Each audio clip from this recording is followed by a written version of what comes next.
Welcome back to CHGO Bears After Dark.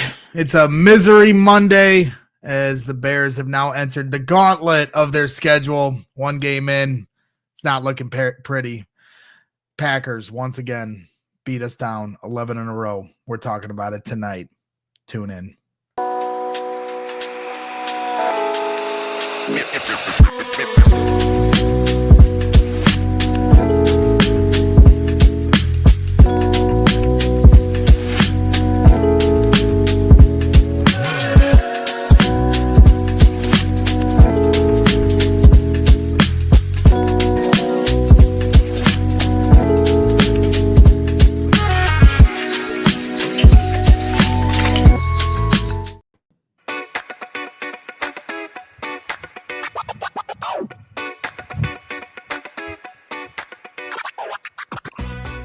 Welcome back to CHGO Bears After Dark, presented by our guys over at ComEd. ComEd always helping us keep the lights on CHGO Bears After Dark. Make sure you use the code ComEd.com/biz. Welcome back. I am your host, Greg Braggs Jr. Alongside me, as always, is my guy, Corey Wootton. And joining us tonight is our producer here on CHGO Bears After Dark. He's been behind the scenes the last few episodes, and we thought we'd bring him to the stage tonight. Joey Christopoulos of the ALLCITY Big Ten Show fame, and he's done a lot of work in Chicago Bears content, former host of Believe in Bears with a certain co-host that shall remain nameless, or maybe we'll name him. It's Corey. These guys used to do a show, and now here we are. We're all uniting together. So welcome to the program, Joey. Gentlemen, thank you so much for having me on. Good to see you guys. I'm excited to be here for the next hour. I did a tavern style with Big Dave, also with CHGO Bulls earlier today, and we were trying to figure out what were our top all-time Packers losses in our Bears lifetime, and this doesn't even crack the top 5 for me. I found 5 worse events than what happened yesterday. So happy to be here, man. And if I can just say at the top, Greg, man, like your work on the post-game show was awesome. You speak for all of us. You did it in such an eloquent and passionate manner, and so I'm happy to be here, man. I wouldn't say it's quite elegant, but I appreciate the eloquent. There. I wouldn't say. I don't know what that word means. Oh, Indiana education. I said eloquent. What did I say? You said elegant. Well, whatever. I wouldn't even say it's eloquent. I wouldn't even know the difference. I wouldn't even say it was eloquent either. It was, but it was certainly passionate. He's trying to give you a compliment. Shut up, Corey. I would say thank you for gassing me up, because I always got to deal with this jokester over here, and that's why we put you in the middle, Joey, to separate us two, because we're always fighting. But I like that you brought up the 5 games that were worse, and I don't want to spoil what you brought up on Tavern Style, but maybe we can get into that here in a little bit. But of course, I got to tee up our guy Corey Wootton, who Mr. 7th inning stretch fame. Got to watch him sing the 7th inning stretch at Wrigley Field, Northwestern versus Ohio State. Of course, his Wildcats got beat down, but Corey certainly brought the entertainment at the end of the third quarter. How you doing tonight, Corey? I'm doing great. It was good to see you back-to-back days. You know, sometimes it gets to be too much, but, you know, I just tolerate you. So saw you Saturday, saw you Sunday as well. So it's good to see you again 3 days in a row. How you like that, Braggs? Lucky you. But still recovering from this loss, honestly. I think this one was a tough one to swallow, honestly, because I think people really didn't have big expectations for this game. And then when they came out the way they did, I think everybody was surprised, like, okay, Thomas Brown, the way this offense is rolling defensively, you know, they were holding the Packers. You know, Jordan Love still made some plays, you know, struggled stopping the run a little bit, but to hold them, you know, to 20 points in this game, I think was a win all day. So the way that they played, we hadn't seen this in the past couple of weeks. We just didn't see the energy. We didn't see the intensity. So they were a team that was ready to play in this game. So for that part, I was excited. But ultimately, you have to win that game in that situation. And you talked about it. in the post game how Matt Eberflus played scared. I really do think he played this game scared, especially towards the end of it. And a big thing with him has been the end of the game, critical situations. I think here he missed the mark, especially with the way Cairo Santos, the field goals have been coming out super low. And if we're talking about a 30-yard, 25-yarder, now we're talking about different. It doesn't matter. But the further you get out, the lower that ball is naturally going to come out. And I talked about it because we're big golfers. Difference between a 4-iron, right, and a pitching wedge. Pitching wedge is going to get a lot more height on it. It's closer club. 4-iron is going to come out a lot lower. So I just thought he should have just kept running plays. And people say, well, what if they fumble? You just can't play this game scared. You have to be aggressive. And I just think he was playing too scared, didn't want to lose the game. And what do? You lose the game in that situation. Well, and not only did they, they're worried about making mistakes. Mark Carman was, reporting on the press conferences from earlier today, and Matt Eberflus doubled down on his decision to kick the field goal and not try to get more yards. And he said he was worried about a false start, holding a tip ball on a pass. And he said, we felt good about it. Well, that doesn't really sound like you feel good about much other than just running out there and hoping you make a kick. And yes, the expectation is that you make a 46-yard field goal. And if you asked anybody before the game, they would have taken, hey, if the Bears have a chance, final second, kick a field goal, win the game, you taking that. Yeah, I picked the Bears to lose 52-17. I mean, some of it was tongue in cheek. I'm just pissed off at this team, and I wanted to voice that in my prediction. But ultimately, I just felt like they were going to lose, and so I put that out there. So I certainly didn't think that the Bears were going to be making a game, and certainly didn't think that we'd be in a position in the second half where I'm like, they should win this game. And so then to have your head coach say, well, we're worried about penalties and holding and a fumbled snap. Well, to me, now you're admitting that your team is undisciplined. And they had a lot of penalties in the first half. They had illegal shifts and illegal motions. They do lead the league in false start penalties. Caleb Williams is the most sacked quarterback in the league, and all that stuff is attached to that. Well, guess whose fingerprints are on all of those things? That's an indictment on you, Matt. I understand the players hold their responsibility to it, but you're part of the problem that you don't have the confidence there to execute in that moment because we saw the stat earlier today, and Cairo Santos is 100% on field goals 40 yards or in. And then the worst part about it, when you talk about getting smacked in the mouth, Joey, is last night on Sunday Night Football, Jim Harbaugh goes for the win against the Cincinnati Bengals in the exact same scenario, 30-yard line, only one timeout, and they run the ball. They run power. I mean, Corey, you probably could break down the play better than I can. And they run right up the gut, power run, touchdown Chargers. And then not only that, to really rub salt in the wound, then, the Bengals get into Hail Mary range. And not only does Jim Harbaugh play the boundaries as for their defense, but he calls a timeout before the Hail Mary to make sure his team is set. All things that were the exact opposite of what Matt Eberflus has done over this 4-game losing streak. Yeah, and then, Greg, on top of it, you saw coaches on the field during that timeout getting with players, obviously going through, communicating what needs to be done. Then they bring pressure to try and shorten the throw on Joe Burrow. Guess what? He shortens the throw, and then their DB knocks it down, and then they win the football game.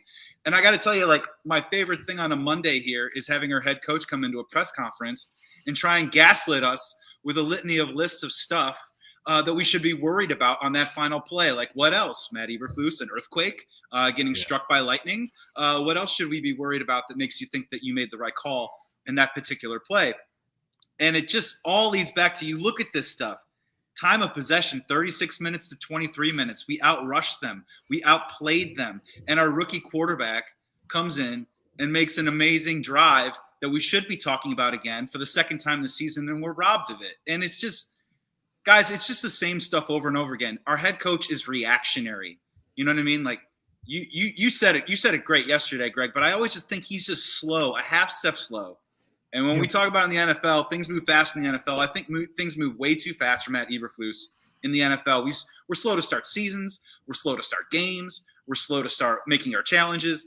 We don't use our timeouts properly. And then in situational football, we seem always a half step slow.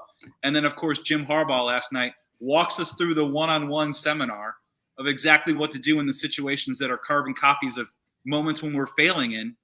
And then frustration begins. I'm right there with you. That drove me nuts last night. Yeah, so there are some people out there that are meant to be head coaches and others that are just meant to be coordinators, right? Robert Saleh is the perfect example. Eberflus is a lot like him. Runs a great defensive scheme, was great as a defensive coordinator, but it comes down to managing game time decisions and being the CEO of the team. They struggle to do that. So Matt Eberflus, he's a nice guy. I'm sure guys like him, but he is not fit for the head coach.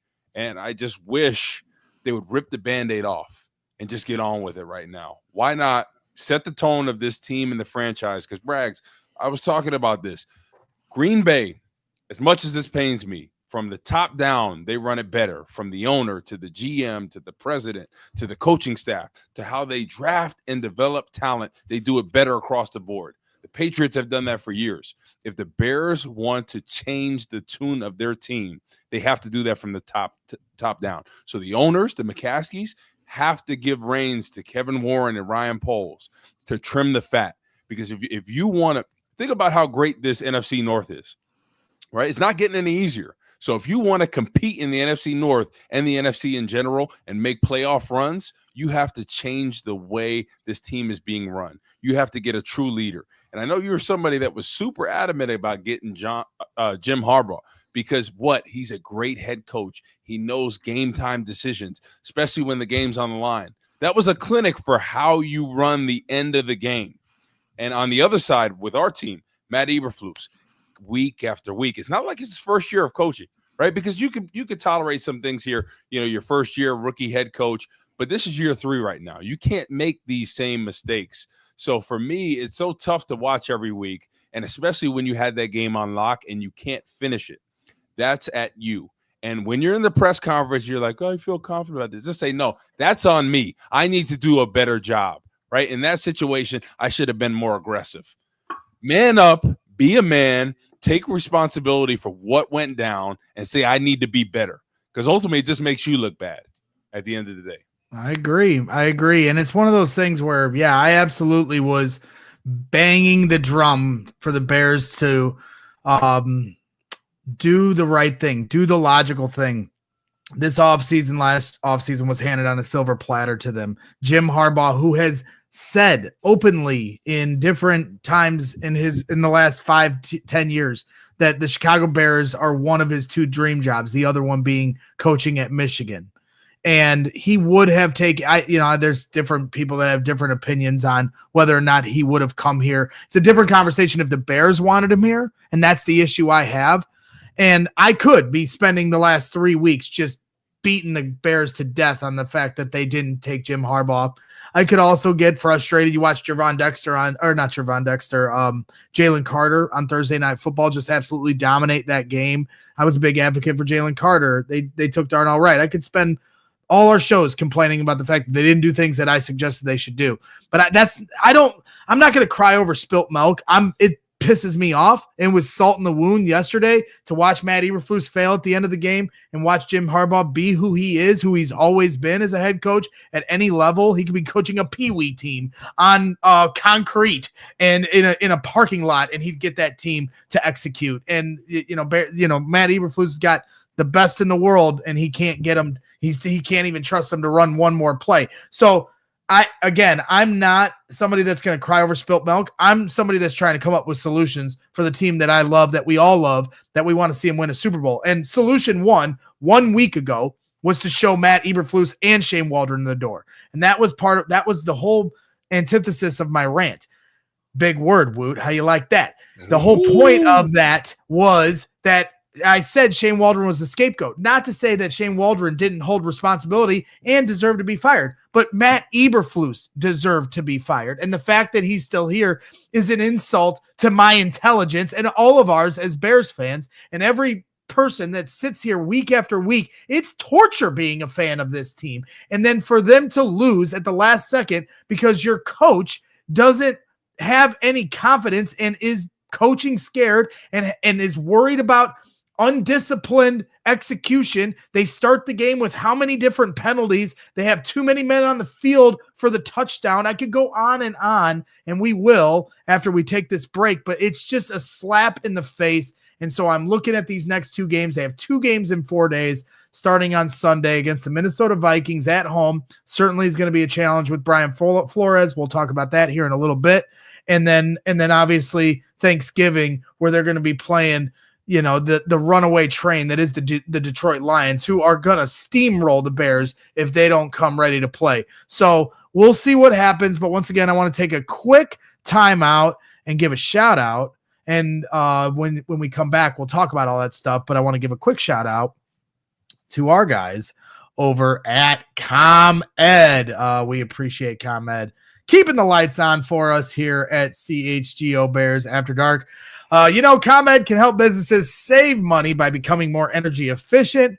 And if you did not know that, that's why I'm telling you the energy efficiency program can help find up to 35% in energy savings. So what do business owners have to do?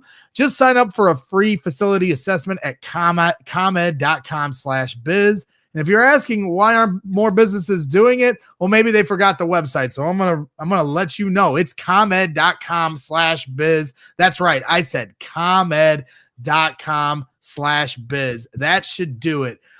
Terms and conditions apply. Offers are subject to change. Actual savings will vary by customers' energy usage and rate. The ComEd Energy Efficiency Program is funded in compliance with state law. And then I also want to give a quick shout out over to our guys over at CHSN, the home of the Bulls, Blackhawks, and White Sox, of course. So shout out to those guys. We are sponsored by Chicago Sports Network, the new home of the Blackhawks, Bulls, and White Sox. CHSN will broadcast more than 300 live games per year across the Blackhawks, Bulls, and White Sox, and will feature a full lineup of original Chicago-focused sports content. They're also Chicago-based, Chicago-built, and Chicago to the core. And they're bringing it to every corner of this great city of Chicago across our 77 neighborhoods and beyond.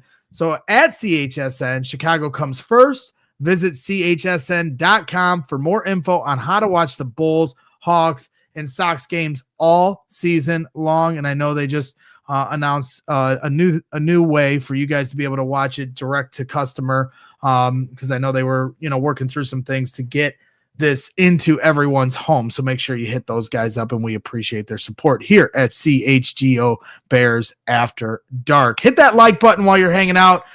Make sure you subscribe to the channel. We just passed 70,000 subscribers here recently. So we're now charging to 80,000, and before you know it, we'll be at 100,000, and we can't do that without all of your support. So hit that like button. It certainly helps push the algorithm to fans that may not know what we're doing here yet. So let's help all of us chip in on helping build this community.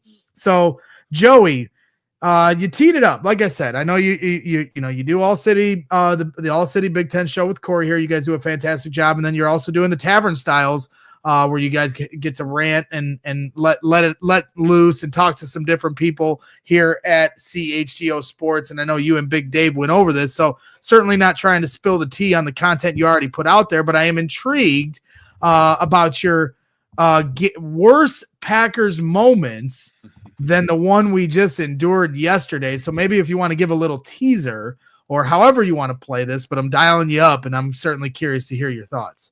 Yeah, I mean, let's roll it out. I walked into the studio, and me and Big Dave were going back and forth, and he threw it out there. And he was at the game with you, Braggs, and you guys had a great time. And as we talked about in the game, a lot of things were going the Chicago Bears way, and things were looking a little optimistic there for a second. Even when they were down 19-14, I was like, man, Green Bay is going to come back and score. They did. And then, of course, our rookie quarterback leads us down the field with throws to our rookie wide receiver, Rome Odunze, to put us in a position to win. So how bad does this hurt is the question. And I started to think about it, and this does not crack the top 5 for me. And here, I'll go down. I'll go from 5 to 1. And people in the chat, you tell me if there's anything else in there. So number 5 on my list, I'm going to go with 2018. We trade for Khalil Mack. Khalil Mack has the first half that he has, and we still lose that game. We did not win that game. And everyone remembers Khalil Mack's on the scene. This is amazing, but we still lost to the Packers. That one hurt a lot. Number 4, 2019, week 1. we just had one of the best off seasons the Bears have ever had. I think 2019, that offseason was just as close because we were predicting Super Bowl. We were predicting playoffs. They come out. They lay one of the biggest eggs you will ever see. And obviously that season went sideways pretty quickly after that. Number 3, and this one's personal. Halloween night, it's got to be like 1994, 1995. It rained like crazy that night, and it was like 32 degrees out. So every little kid, boy, girl, whatever it is, Halloween trick-or-treating was canceled. So we all go home. We turn on the TV, and guess what? It's Monday Night Football, and Brett Favre is taking on the Chicago Bears with those weird, awful throwback jerseys. And he comes out and throttles us at a young age. This was like TVMA. I should not have seen this at that young of an age. And he throttles us so badly. And he's like piling over people in the end zone, destroys us on Monday Night Football. Number 2 is Chris Conte. And then, of course, number 1 has to be we lose the NFC Championship game. Jay Cutler on the bike. Caleb Haney comes in. BJ Raji happens. We do not make it to the Super Bowl thanks to the Green Bay Packers. So that's my top 5. I could probably maybe add more, but this one, it doesn't crack it. And I think that says more about the Bears-Packers rivalry than maybe, my pain or that list. I was a part of 2 of those games. The Conti game. Conti game in the 2010 NFC Championship. Yep. So that was Bragg, you muted? Yeah, I was muted. Oh, okay. I was muted because I think I opened my drink, so I wasn't trying to step on Joey's toe. I was at 3 of those 5 games, so I was at the Conti Randall Cobb moment, and that was for the playoffs. And now Aaron Rodgers I think had 3 4th down conversions on that drive, and then Randall Cobb with the dagger through the heart of all of us, and Conti gets burned. And then, of course, the NFC Championship, I was at that game as well. And Jay Cutler with the MCL injury and Maurice Jones-Drew calling him out for not playing on it afterwards as I was walking out of the NFC Championship game. You think that, we have quarterback controversies nowadays, and we certainly do. I remember walking out of that stadium and people were burning Jay Cutler jerseys. And I thought that was so bizarre in the moment. I thought Jay Cutler at that point had really come into his own and started to play some good football. And it just goes to show you how fickle this fan base can be with the players. And then, of course, I was at the 2019 home opener, the 100-year anniversary of the NFL, and so much hype for the Bears coming off that 2018 season. And they laid a complete egg that day, and all the pomp and circumstance and the celebration of the NFL to come out and do that was embarrassing. So I didn't mean to cut you off there, Corey, but and then of course yesterday. So it's, that's the price of going, and I'm lucky to be able to go to as many games as I have. But when you're a Chicago sports fan and you like going to a lot of games, these are some of the moments you're going to run into. And those special moments are few and far between. So when they happen, you got to enjoy them and really appreciate the moment. And don't look ahead as much, because sometimes what's ahead isn't always so great in this city. Yeah, it's disappointing because Green Bay, they consistently do this year in and year out, regardless of who they have, right?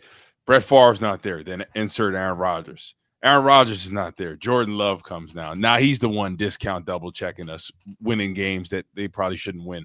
But They just do it better, like I said, from the top down.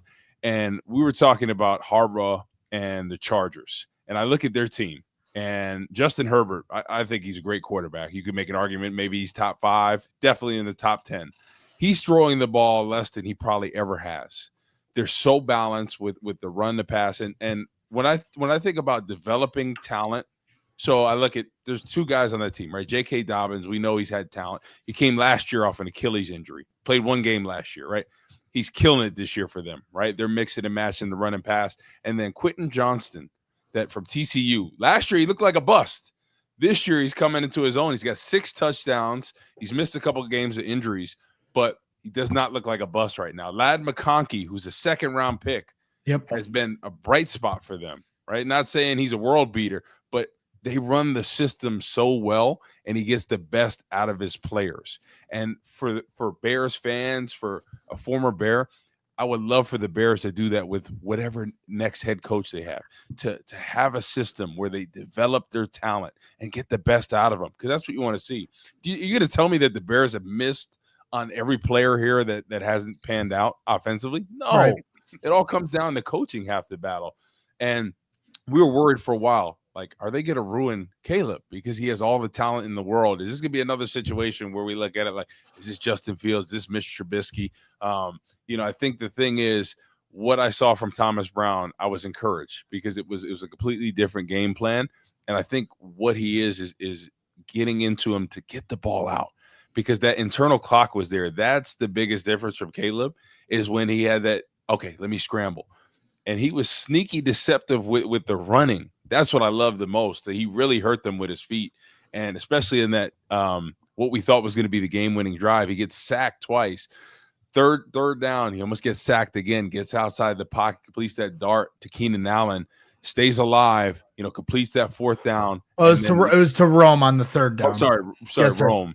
And, that was just incredibly impressive. And, I think he's been able to utilize his feet because there's been issues with the offensive line and breakdowns. But I was just really impressed just seeing the improvement, because these past 3 weeks, with the exception of the Washington fourth quarter, he looked like he was regressing. He looked like he was, people were saying arguably he was playing like the worst rookie quarterback in the game, these past stretch of games. Really, it wasn't pretty at all. He's missing throws. He just didn't seem confident. And Thomas Brown did a great job of calling that game. And I thought his game plan was way better than Shane Waldron's. And if I'm the Bears, if I'm Ryan Poles, especially after that loss to Green Bay, when you should have won that game, there's no ifs, ands, or buts about that. You should have won that game. I am saying, hey, Eberflus, you're my guy. But listen, it comes down to wins and losses. You know how this league works. I got to move on from you. And Thomas Brown, I'm going to promote him. I'm going to promote Richard Hightower, somebody like that, to lead this team, because I think we've seen everything we need to know. And you got to get a jump start on this offseason for the future of this team, because you have a great quarterback. You got a great staff right now, of players. But time runs out. You're not going to have DJ Moore forever. You're not going to have Cole Kmet forever. Keenan Allen's probably not going to be here next year. So Swift has a couple more years. Roschon. So you have to be able to build with what you have now, stack the additional pieces you need. But time is of the essence. And if I'm the Bears, I'm going to want to get a jump start on this. And I think they would be fine with, Hightower, Eric Washington, any of these people leading the team going forward.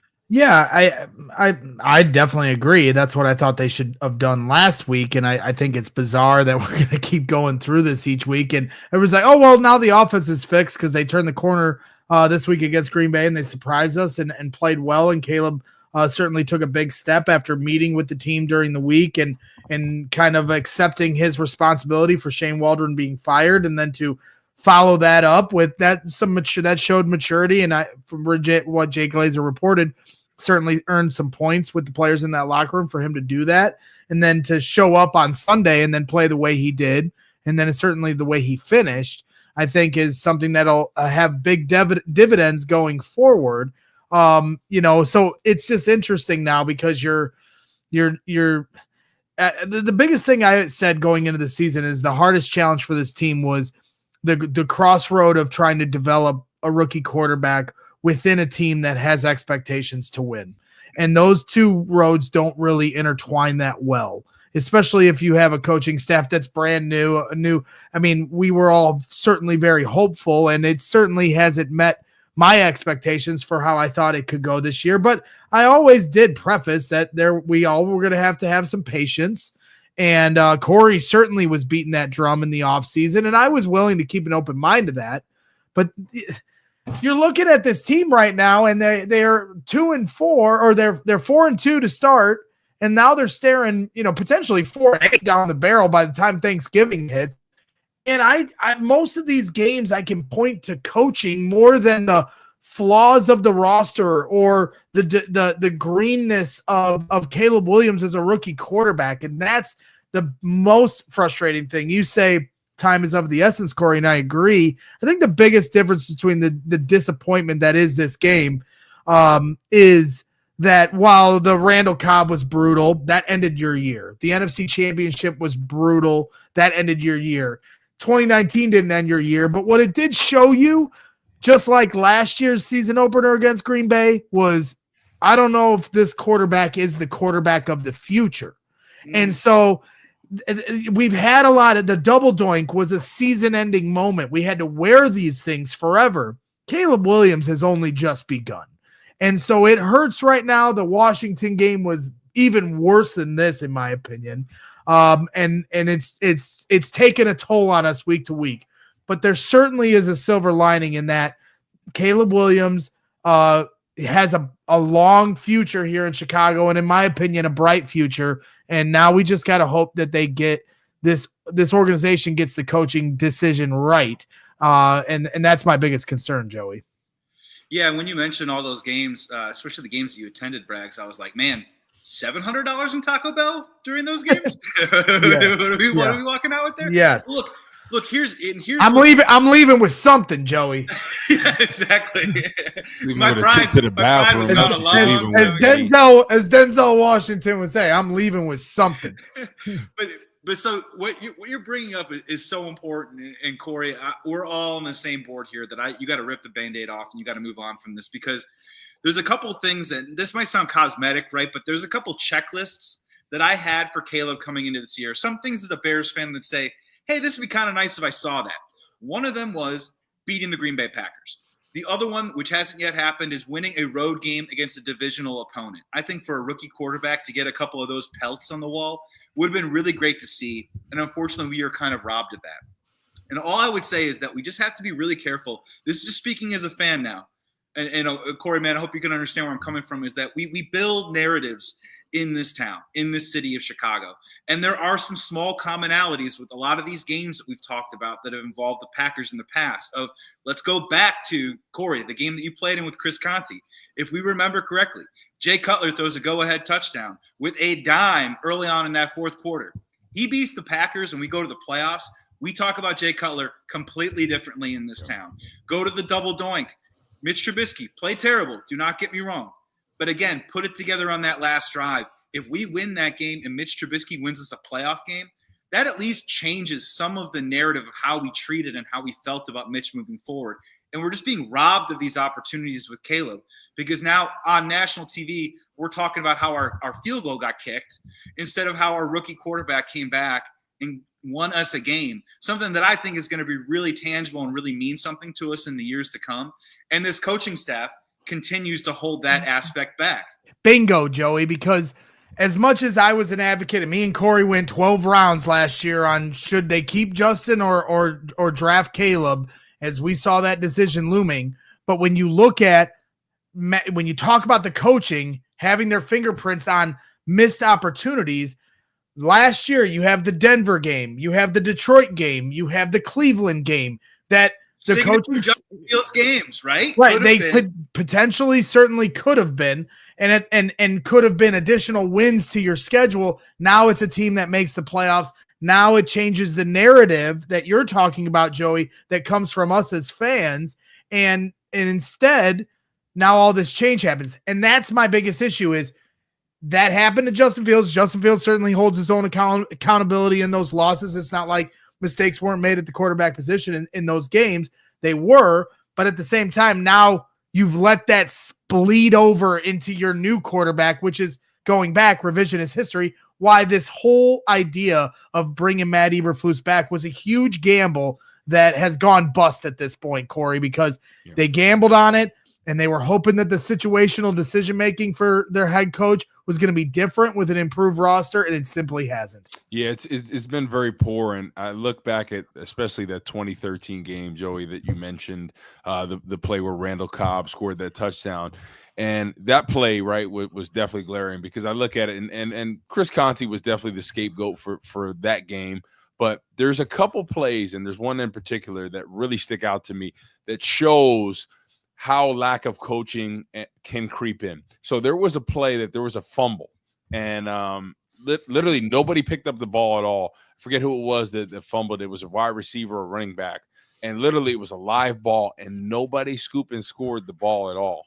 And that was they had we looked back on it, and they were like, that was a live ball out there. They just blew it dead. Green Bay continued with the ball. But that's something that would have never happened under Lovie Smith and Rob Marinelli, because every ball that was close, scoop and score, no matter what. And those were the habits that we built in practice.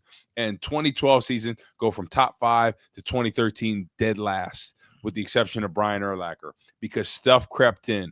Mel Tucker and them did not hold us accountable like Lovie Smith and Rod Marinelli did.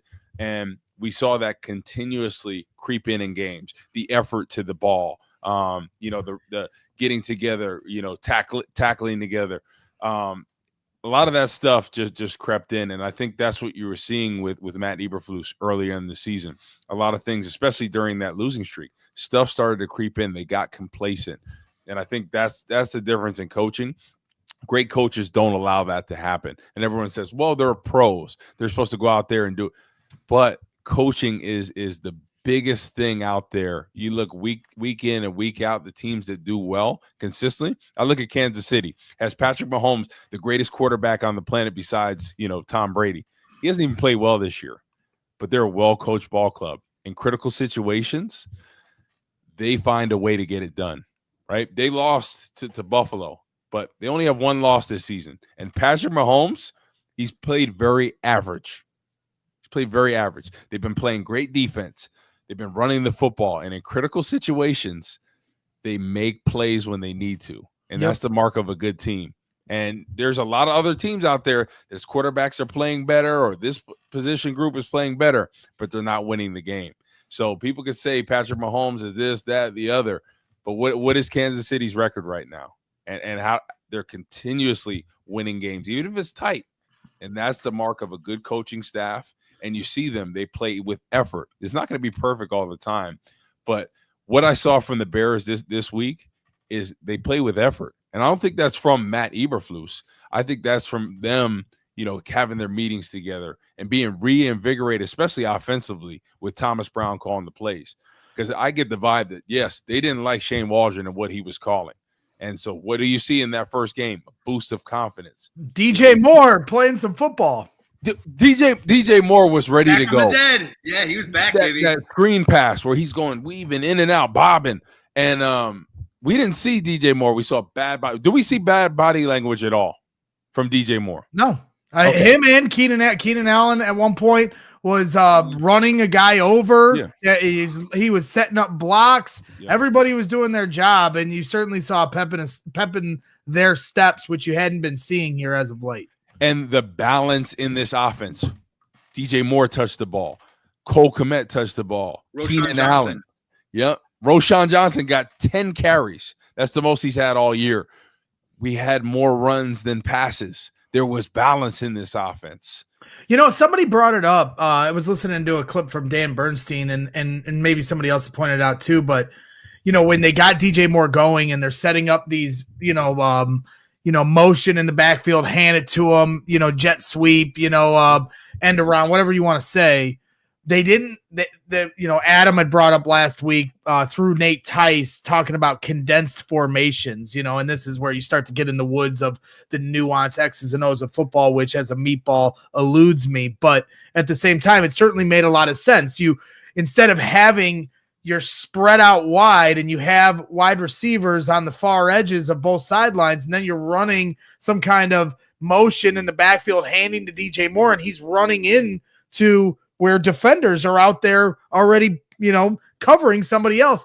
Condense the formations so nobody is on the edges. So when you hand it off to DJ Moore, he has an open field to work with and make a guy miss. And that made a lot of sense to me. And, it goes to show you the little details and not just calling plays, but calling plays that make sense. It all starts to become so clear when you see it so poorly done, and then somebody steps in, simplifies the game, and things start to work from an execution standpoint. Yeah, and Corey, to add on to that, did you notice that? Because Braggs, man, I listened to Hogue, have Nate Tice on, I listened to all that stuff.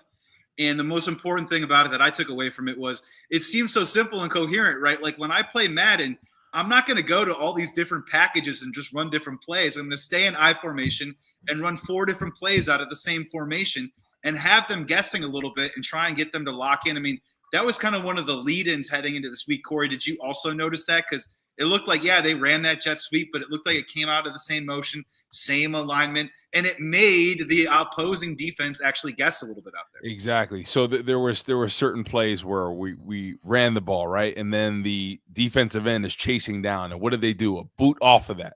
So Thomas Brown up in the booth was watching that. Like, this guy's chasing down hard. We're going to have a boot that was completely open.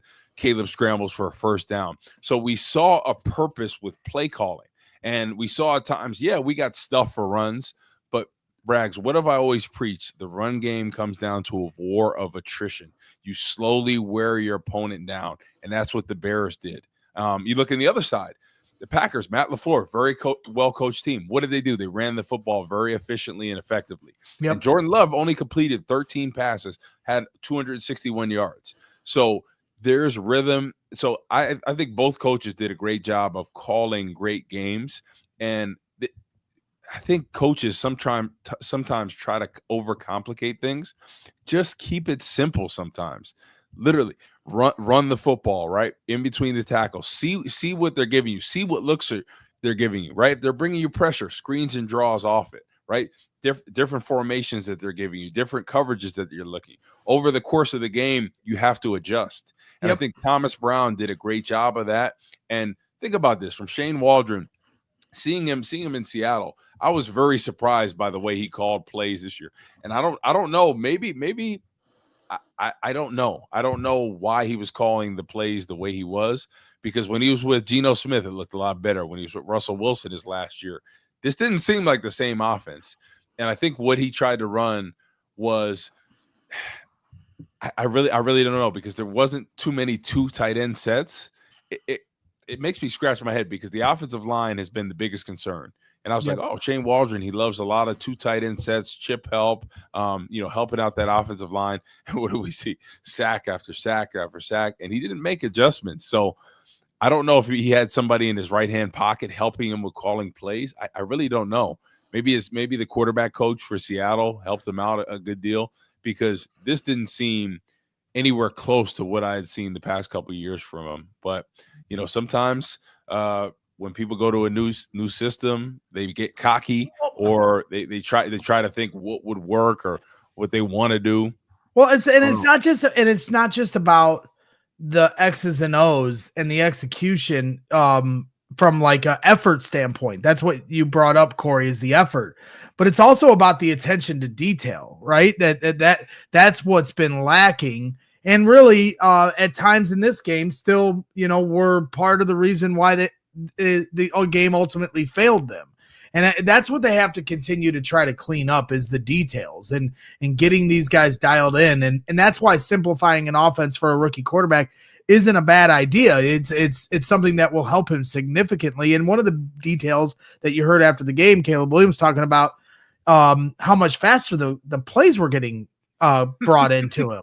Like, and I don't know how many delay of games have we seen? And I don't know how many coaches do we have to go through that do this. Like Matt Nagy was the same thing with Nick Foles. Like, give me the play. Like, it's just meet the new Bears coach, same as the old Bears coach. It's so tiresome, but it's those little details that it becomes a trickle down effect to everything else around it. Yeah, look at Denver really quick, Joey, and you see Bo Nix this past week. I mean, absolutely had the game of his life, and right, it's been up and down with him. Some games he's looked great, other games not as much. But I think the great part is Sean Payton is such a genius. Whatever you think about him, is he an a-hole? Is he this? He's a great play caller. He's a great coach. He's getting the best out of him. He's put him in a position to succeed, and that's the mark of a good coach. And I think sometimes people think my way or the highway. This is my offense, and I'm going to run it this way. But the mark of a good coach is not about calling your plays. It's about calling the best plays for the players that you have. And what have we seen, with guys like Sean Payton? Right? He took a guy, Drew Brees, that they threw to the side, and they're like, oh, we don't want him in San Diego. We want Phillip Rivers. And what is Drew Brees? Arguably one of the greatest quarterbacks in the game. You look at the Patriots taking Tom Brady, a guy that was late round pick that people projected as a career backup.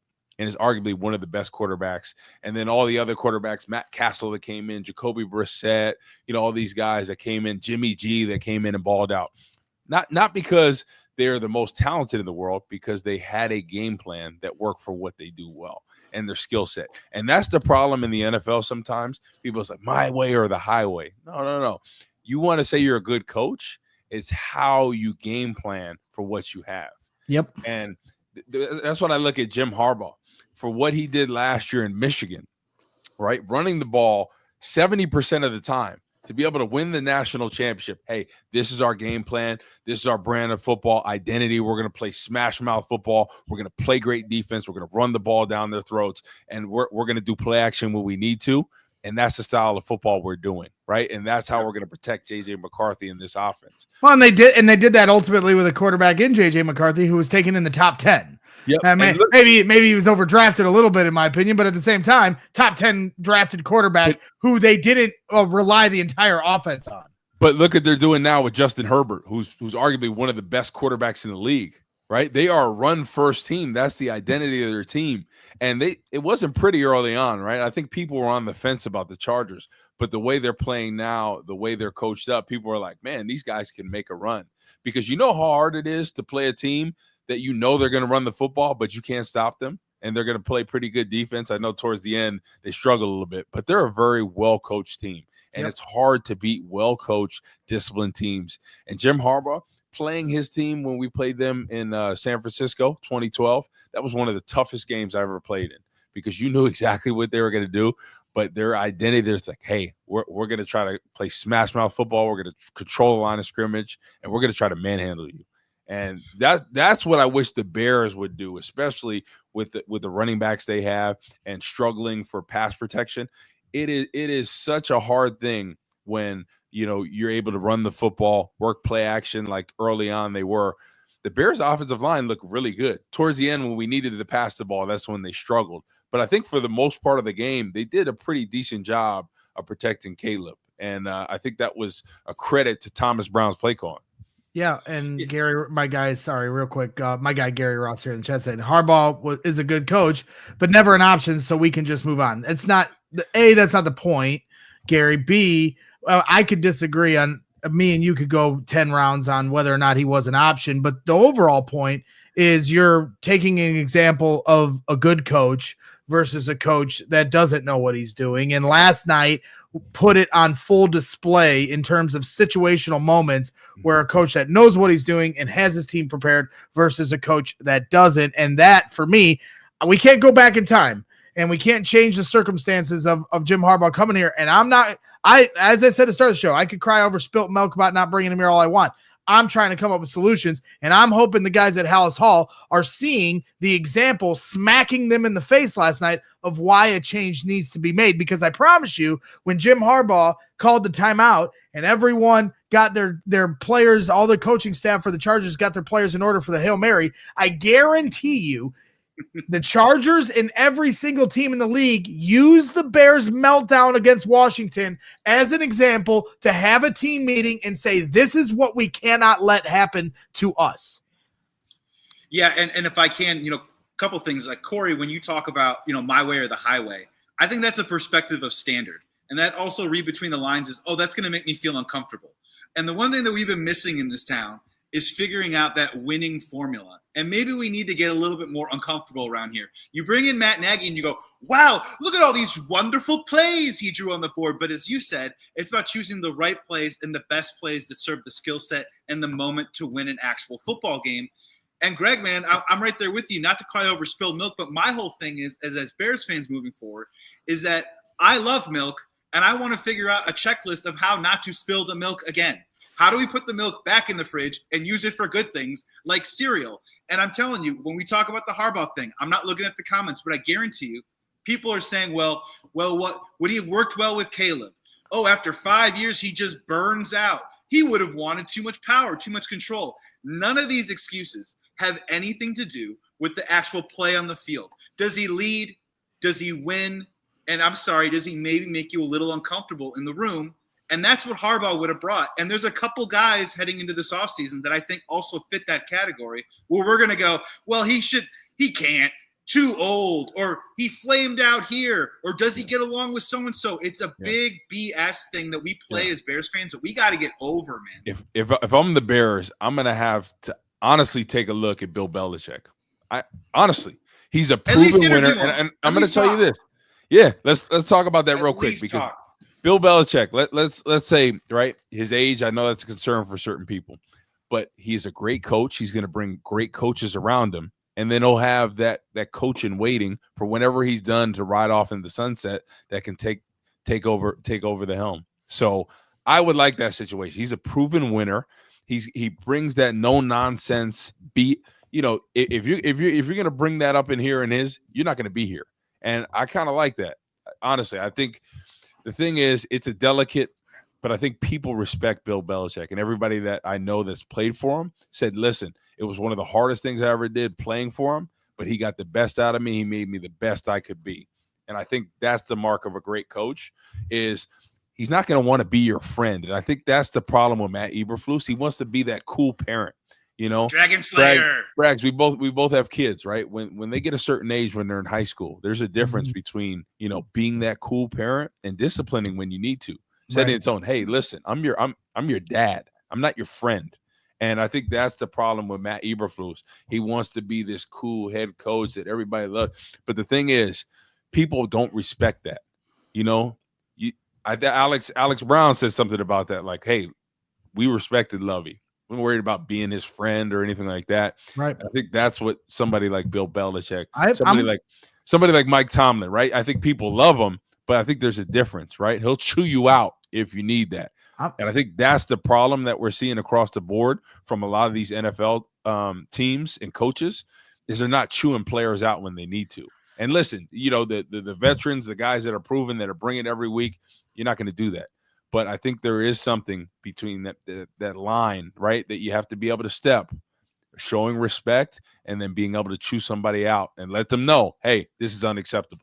I'm with you, Woot. I mean, if you had asked me a month ago, you know, would I be having Bill Belichick as a considerate of a candidate here? You know, he's obviously, we all understand his age is where it's at. But when you watch this team lose because of the attention to details or lack thereof in the situational moments, you know that Bill Belichick will be ready for those situations. He's been in every situation you can possibly imagine over the last 20 years with the Patriots and over the last 30, 40 years in the NFL. And that, to me, over a guy that's like a young scheme guy, and I'm certainly, those guys are still on my wish list of people that they need to interview. But guys like Bill Belichick should certainly be on that list as well, because of what is ailing the Bears. It's not about talent. It's about a lack of execution, attention to detail in situational moments. And I think we can't underestimate that, while we all, you know, gushing over guys like Ben Johnson and Cliff Kingsbury. At the end of the day, I just need to make sure that whoever we have in here is dialed into the details, have respect to the locker room, and can be a leader of men.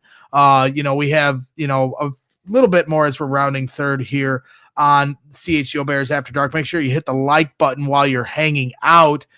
We got some people in the chat getting chatty today, including our regular viewer and parody account of Mr. Matt Nagy. Again, a parody account, but he says, you guys have no clue what goes into play calling. This isn't Madden. Well, Matt, you had no clue how to call plays in Chicago, because you once ran the ball for a franchise record 7 times against the New Orleans Saints in a 1-score game. When you're running back, when you're running off a bye, when your quarterback had been injured for a month and your running back's name was David Montgomery, and Aaron follows it up with, at least Nagy got us to the playoffs twice. Yes, he did, but credit to Vic Fangio for the 2018 run in a big way. And then if you want to talk about their miracle run the next time they made the playoffs and lost to the Saints, Matt Nagy had to give up the playbook to Bill Lazor in order for the Bears to go on a run with Mitch Trubisky, who Matt Nagy benched to bring in Nick Foles, and that flopped like a fish. So let's slow down on all the Matt Nagy roses being thrown today. And then Philip Palmiziano, as I am just going after the chat tonight, says, what happened to the Bears winning 10 to 11 games this year? Well, it's failing, Philip. but there's still 7 games left. So technically they can still win 11 games. So you're going to have to save that comment here for a couple more weeks. Thank you very much. Hey, the thing is, Philip, tough times don't last. Tough people do. Oh, okay. God. That's what Matt, don't quote Matt Eberflus tonight. Don't do it. Don't do it. We haven't. Hold on. Yeah, we have some chats, super chats that are coming in. Jimmy Sela saying Woo is putting it down tonight. Great information. And shout out to Joey Christopoulos for filling in for our guy Adam Rank, who is Joey's our guy. You don't know this, Corey. We haven't brought this up yet, but he's a part of our crew that helps set up the tailgates early in the morning. So he's been showing up at 5 a.m. for all these home tailgates, that we've been doing. If you come to the corner of Wabash and Cermak, if you go to allchgo.com/events, you can come out to our tailgates. Like I said, we're there for every single home game, and the crowds just keep getting bigger and bigger. This last one here on Sunday against the Packers, despite the team frustrating us, the party does not stop at our tailgates. So make sure you come out. They are a great time. Again, once again, go to allchgo.com/events to sign up and get your tickets. And if you become a diehard, you can get a discount on said event. But Corey, he's a part of our crew. He wasn't able to come for the home game prior to that because he had some prior engagements going on to it. And so I forgot to tell him that we switched the start time from 5 a.m. to 6 a.m. So me and Jim were aware of the new start time. And Joey, as I'm trickling down the road, just leaving my house, is like, "Hey, I'm here. Where are you guys at?" And I left Joey and the poor Joey in the dust as he's starting to set up alone this on Sunday morning. How do you feel about that? Pretty shady of me, huh? Corey's don't trust Braggs, okay? Just don't trust him. He's one of those guys that he's never gonna tell you. He's like Matt. He's like Eberflus, right? He's never gonna keep it real with you, right? Why you gotta say that? Why do you gotta say that? Why do you do that? Yep, me and Matt Nagy nails it. Braggs in the details. So, hey, man, I'm taking accountability. I'm not making excuses. I messed up. I'm not blaming it on execution by Jim, the sales guy. And you know what? Here's what I'm going to say, and take this for a second here. First of all, I want to be a good soldier. Second of all, Braggs, you should I'm being real for a second. The way that Braggs not only knows everybody at the tailgate because he's been there for years and years and years. He's got a little $5 bill in his palm, probably going up to Tim, saying what's up to Tim every single week. But honestly, the way that we roll, the way we put it together, I was trained by Greg Braggs Jr. So I got there at 5 and I just started working, man. I brought everything out, got the fence together, ready to roll because the most important thing was we were going to have an awesome morning. And you know what, man, we did. Actually, it was really, really fun. We had fun every single time at that single tailgate. And then obviously the game happens after that. But no. So you're saying it's good coaching. That's what I'm saying. I drive no bus. I drive no bus, and if I do, I stop at stop signs. I'm not driving over anybody on this one. I don't know. So Braggs is the my way or the highway type of guy, I think. You're mean. You're mean. You're bully.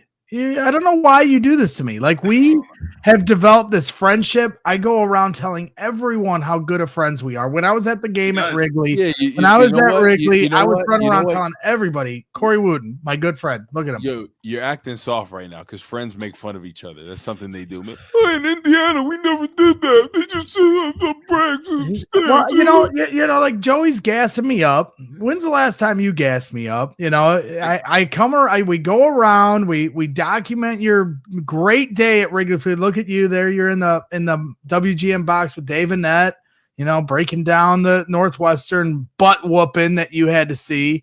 It was a nice day at least, but kind of like me and you versus golf, right? Yeah. Okay. Yeah. But I think friends make fun of each other, and you're just a little soft, man. These guys. I'm not soft.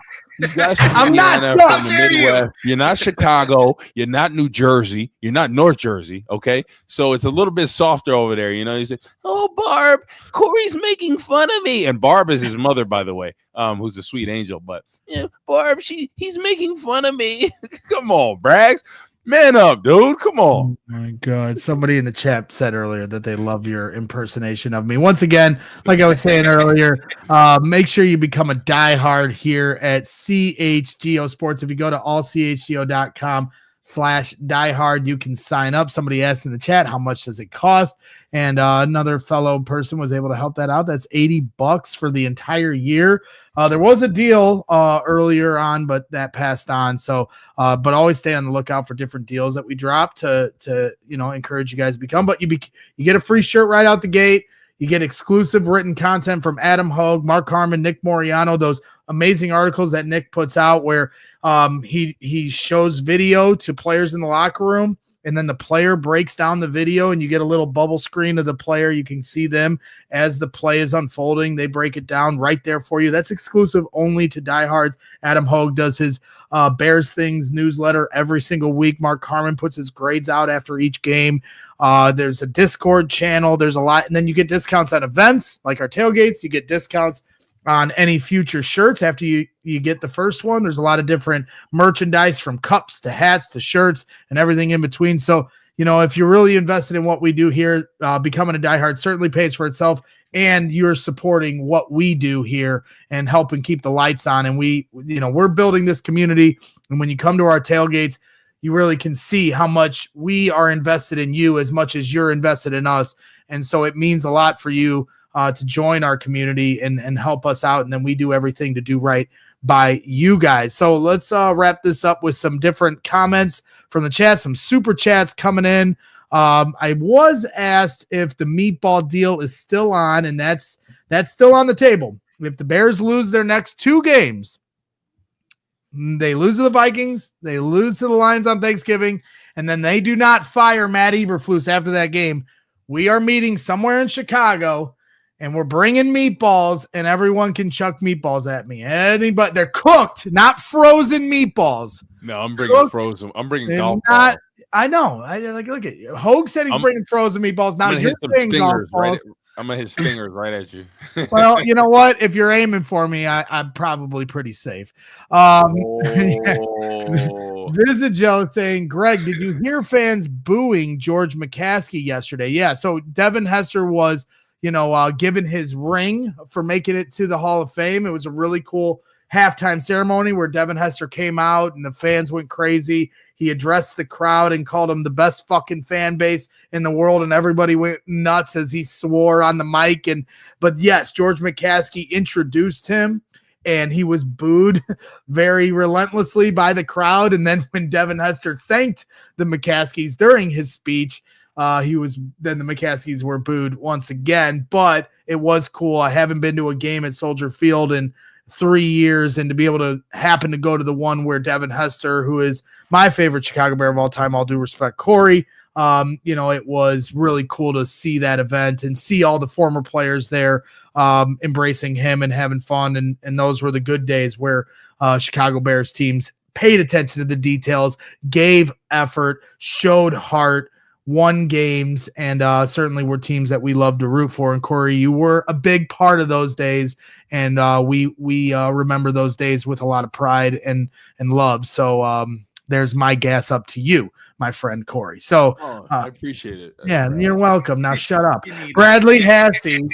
$4.99 super chat. My good friend Brad, who I just saw the other day at our old stomping grounds at Crown Point High School, as the Crown Point Bulldogs are fighting their way to a state championship here in Indiana high school football. Well, they're a really good team, Corey. They're one of the best teams in the country, to be quite honest with you. What are some key reasons the Bears as an organization have been dysfunctional for so long? Corey, I'll let you answer that one. So how they do things from the top down, from the president to the GM to the decision makers when it comes down to scouting, picking, drafting the talent, then the coaching staff developing that talent. And it's a trickle-down effect. Green Bay has done it so much better for the past 30-some-odd years. Patriots, they're an organization. They're struggling right now, but they did it for a long time. Kansas City, that's what they're building right now. The Eagles are building that right now. It's from the top down. And the Bears, if they want to be a force in this league, they want to be a franchise that people are like, these guys are winners. They have to change it from the top down. And I think Kevin Warren and Ryan Poles need the keys to be able to do what they want to do.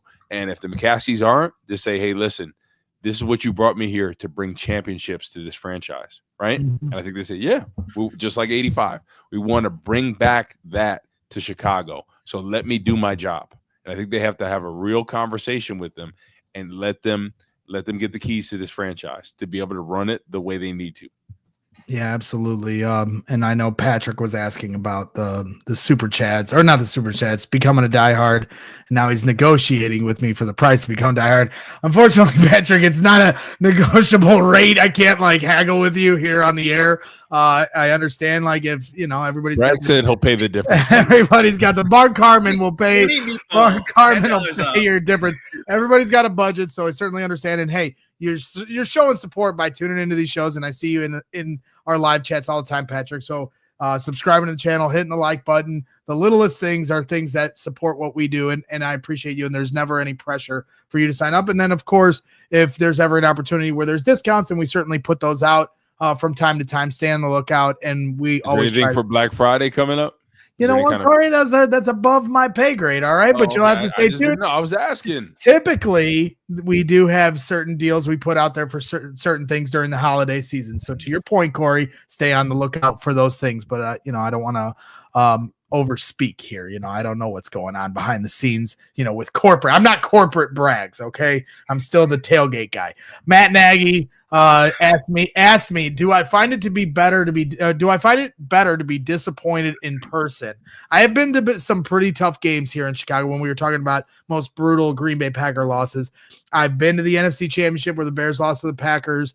I was at the Randall Cobb game. I was at Game 7 of the NLCS in 2003 when the Cubs lost the game after Bartman, and I watched the Marlins celebrate an NLCS championship on Wrigley Field's grounds, and it's seared in my memory. An older lady sitting in the stands, bawling her eyes out after they lost that game, and knowing that lady was very unlikely to still be alive in 2016 was certainly something that resonated with me when the Cubs won the World Series, thinking she probably never saw her team that she watched her entire life win a championship. And that's honestly devastating to think about. So I've seen LeBron hit game-winning shots against the Bulls. I've seen the Miami Heat beat the Bulls in an Eastern Conference Finals. And so I've been to some tough games, and I'm lucky enough to be able to go to some of these great games. I watched one of my great friends that plays for Purdue basketball, or did, his senior year, his final game. I watched Purdue lose to St. Peter's in person, and then sat in the press conference room as Sasha Stefanovic spoke to the media. And that was one of the hardest things I've ever had to do, watching one of my friends have to sit there and wear that. So, but at the same time, that's what makes sports great, guys, is the champagne tastes sweeter through the sorrow, man. So if you're not tough enough to make it through these awful experiences, then for me personally, it doesn't make it as great of a moment when your team finally wins, when Purdue finally gets to a Final Four, when the Cubs finally win their first World Series in 108 years, and we're all waiting for the Bears to get to Space Mountain, as the 2006 Bears used to call it. And that day will come. I believe that day will come. And when it does, all these moments that we relish in, these terrible moments that we have to wear, it'll make it all worth it when we get there. And if you're the type of person that just jumps on the bandwagon, it just doesn't mean the same to you. So, hey, good for New England, good for the Boston fans that get championships every other year. But, we're calloused up here in Chicago, and that's what makes sports great, in my opinion.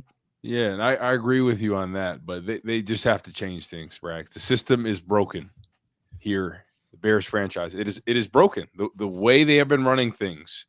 Why has it been a revolving door?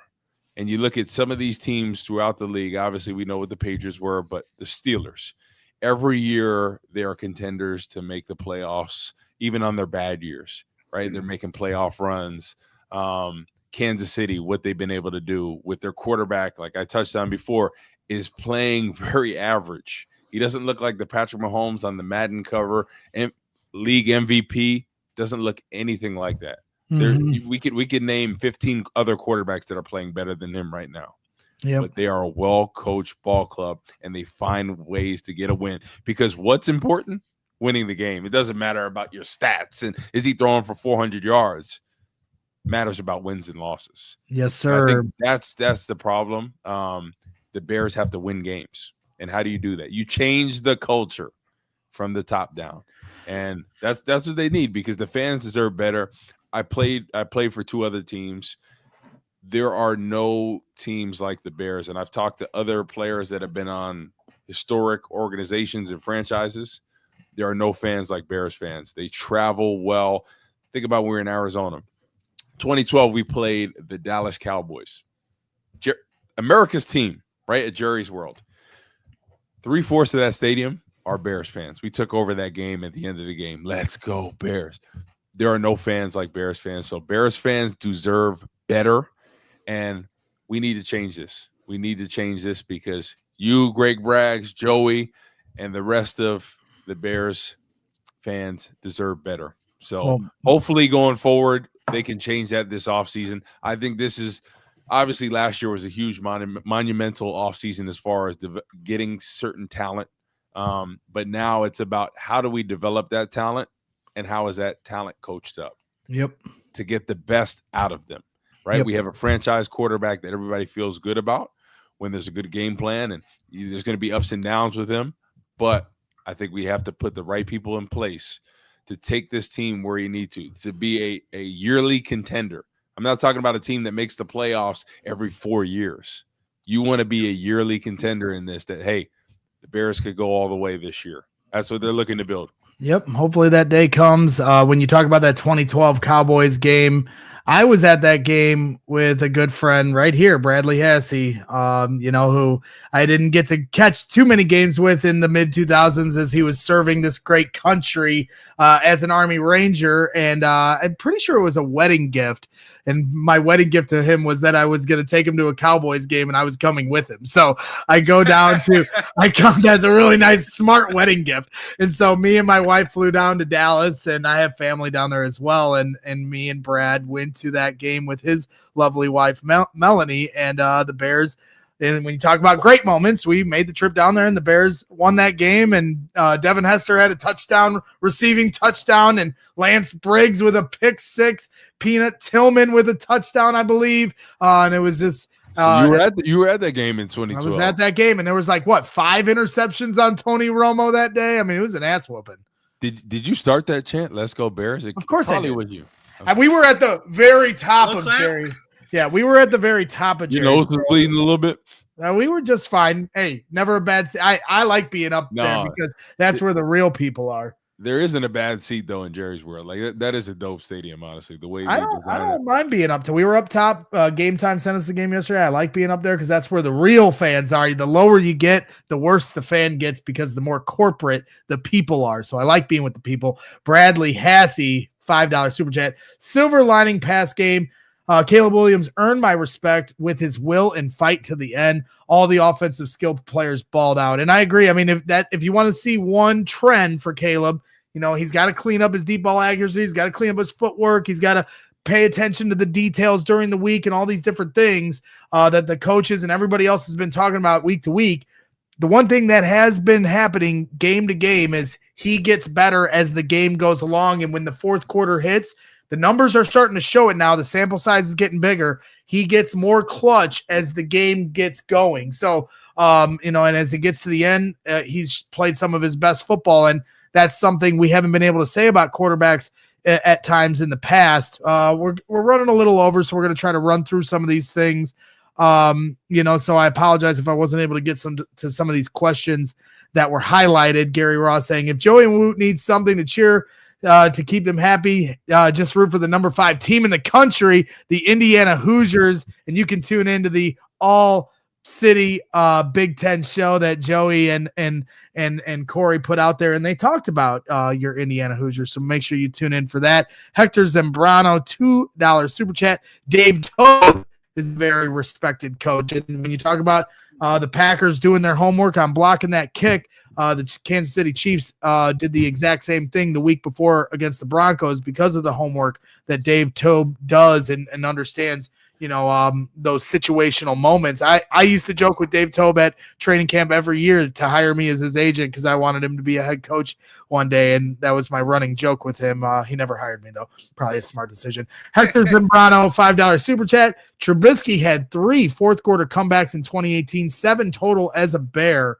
Trubisky, certainly, when you talk about narratives, Joey, his narrative isn't a kind one here in Chicago, but he certainly had some really great moments here as well. But, I think this fan base is starting to get fed up with, settling. And I think we're all trying to raise our bar of standard for what we want in a quarterback. And Justin Fields had to go through that. And a lot of fans thought it was unfair to hold him to a higher standard that he wasn't hitting because of variables around him. But I think that's just kind of where we're at now is, I can remember when Rex Grossman replaced Kyle Orton against the Atlanta Falcons, and he hit an 18-yard first down pass. And if you're old enough to remember, we thought that was the first time we had ever seen a forward pass in like 15 years. So this is just who we are. The light in the Sistine Chapel. Seriously, and now it's a throwing league, but back then, we still remember the 18-yard pass to this day. That's how rare it was here in Chicago. Giuseppe Mandel, $20 super chat. 2006 was a winning culture where when you're down, you still believe you can win until the last snap. These last 2 years, we have a losing culture, losing games. When you're up, we needed a coach like Harbaugh. We definitely understand your gripe there. And then Giuseppe Mandel adds in with another $2 super chat, and we appreciate all your guys' support here. And he adds in with Mike Vrabel. So that does it for all the super chats here. We appreciate everyone tuning in. We ran a little over here tonight, talking about a bunch of different things. So it was a really great conversation. Corey, thanks to you as always for your insight and your passion for this team. Joey Christopoulos, new member here at CHGO Sports, but a hard-ass worker and a very talented, not only just as a producer, but somebody on screen who's been doing this content game for a long time, talking Big Ten sports, covering the Chicago Bears, and you're a welcomed addition here to the CHGO Sports family, and we appreciate you coming on here tonight on CHGO Bears After Dark, and we'll continue to bring you on screen. Maybe, you can just you can take over when I'm rambling too long like I'm doing right now. So Adam Rank will certainly return here next week. Hit that like button on your way out. As always, the CHGO Bulls post-game show is a mere minutes away as the Bulls lead 114-105 with 2 minutes to go. So tune into the end of that game and then tune in for the CHGO Bulls post-game show that'll be coming up here in just a few minutes as the Bulls look to have that one in the bag. Until then, we'll see you tomorrow. Big day at CHGO Bears tomorrow at 1 p.m. Central. We'll be live as we always are. And then, of course, the 85 with Cole Kmet premiering tomorrow night. I know they have a very special guest coming on to get you ready for Bears versus Vikings and to recap what happened yesterday as well. So I'd certainly be interested to hear what Cole has to say to that. All right, that wraps things up. Thank you to everybody involved. We'll see you tomorrow. Keep your head up and always bear down. We all silly like the mayor.